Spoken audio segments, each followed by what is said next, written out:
Hello everyone, তোমরা সবাই কেমন আছো? আশা করি ভালো আছো, সুস্থ আছো, আর আমিও ভালো আছি।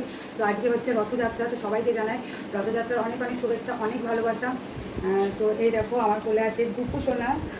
তো আমার সোনা পাপার জন্য মানে পুজো দেওয়ার কথা ছিল, তো এই যে গোপাল নিয়ে এসেছি, আর হচ্ছে ফল মিষ্টি নিয়ে যাবো এখন কৃষ্ণরায় মন্দিরে পুজো দিতে। তো আমার সোনা পাপাকেও নিয়ে যাবো। আর এই দেখো দুপু সোনা। তো চলো মন্দিরে যাওয়া যাক, তারপর তোমাদের সাথে কথা হবে। বাই।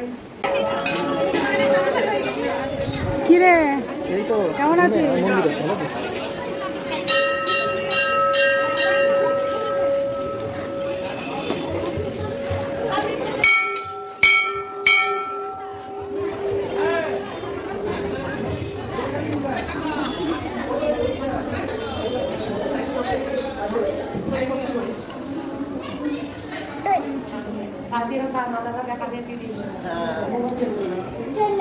কি হচ্ছে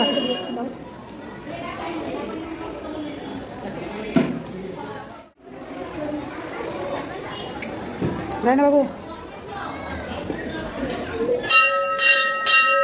এদিকে তাকা, এদিকে তাকা। এ গোপাল, দেখি দেখি গুপু কই, আমার গুপুটা কইলে? উমা, আমার গুপু বসে আছে। ঠাকুর নম করো, একটু ঠাকুর নম করো, এদিকে ঘোরো।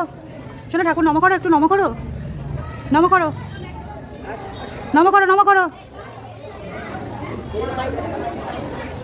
চলো। তো গাইস, পুজো দেওয়া হয়ে গেছে, ঠাকুর দর্শনও হয়ে গেছে, এখন বাড়ি যাব, কারণ আবার দুপুরবেলাতে আসতে হবে যখন রথ বেরোবে। তো এখন বাড়ি যাব, তারপরে আবার যখন দুপুরে আসবো তখন তো তোমাদের সাথে ভিডিও শেয়ার করব। তো চলো।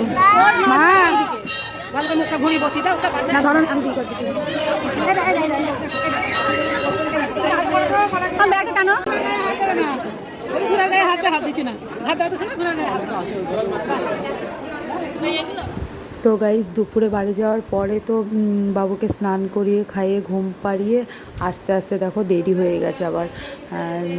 আমরা যে টাইমে আসি মানে 3টে বেজে গিয়েছে, প্রায় 2:45 বাজে। তো তখন রথ পুরো বেরিয়ে পড়েছে মন্দির থেকে। তো যাই হোক, খানিকটাই এসে তারপর দর্শন করলাম। তো আজকের এই ভিডিওটা কেমন লাগলো অবশ্যই জানিও, আর যদি ভালো লাগে প্লিজ একটা লাইক করে দিও, কমেন্ট করো ভালো ভালো। আর যারা ফেসবুক পেজ থেকে দেখছো পেজটা ফলো করে দিও, আর যারা ইউটিউব থেকে দেখছো চ্যানেলটা সাবস্ক্রাইব করে দিও। তো চলো, বাই, দেখা হবে নতুন ভিডিওতে।